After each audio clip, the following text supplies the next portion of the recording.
Circle line clockwise, minor delays, district line back to normal. Woolwich Ferry is down to one ferry service due to a technical fault. You can tweet me at BBC Travel Alert, call as well, 0207 22 4000. Bobby Lacara, BBC Radio London, next update just before 8. BBC Radio London at the weekend. You know, what's the London connection for you with this? The Beatles lived in London. That's where I really got to know them. Gary Crowley's My London. I think London, in many ways, is nicer now. I mean, you're just spoiled for choice. London stories and the music soundtrack to their lives. The police stopped the launch, stopped the boat. Sex Pistols got away, but 10 or 12 people got arrested. I love music that puts pictures in my head, and that's what this song does. Gary Crowley's My London. So there's something endlessly invigorating about London, and I think London's reaction to the recent terrorist event, says it all. Saturday afternoons at 1 and again in the evening at 9. And our guest this week is producer, music maker, Clive Langer. BBC Radio London.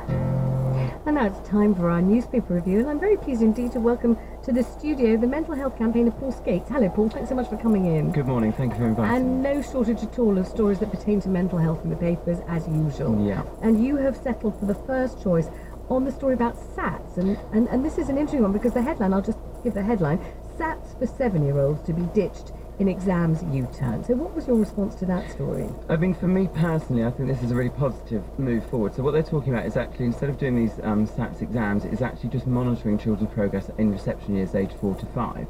And for me, this is a really important thing because yes, academia kind of knowledge is really important, but actually healthy children learn much better.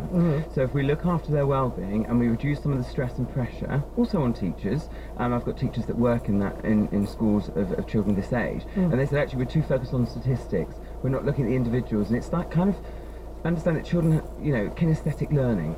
So, children don't learn all the same way, and for me, it really isn't. I know myself, actually I had a better education when I was at university because I was allowed to flourish in the way that I learnt. And I think for children to be able to give the opportunity to kind of learn the way that they best learn, but also not have that pressure at such a young age. Except that some schools seem to manage it very, very well, so that the children didn't even know they were taking them. Nobody said anything about it, they weren't mentioned, they didn't sort of rev the parents up about it. The children just sauntered into school on any given day, didn't even know what they were doing, quite enjoyed it. And nobody told them anything about the results, which aren't supposed to be sort of competitive anyway. It seemed in other schools they were kind of mentioned as a great big, oncoming ogre that had to be faced and fought. That didn't seem to be the way to approach it. Anyway, now that's the end of the SAT, so you think that's a good thing? I think it's a good thing, personally, okay, yeah. Great.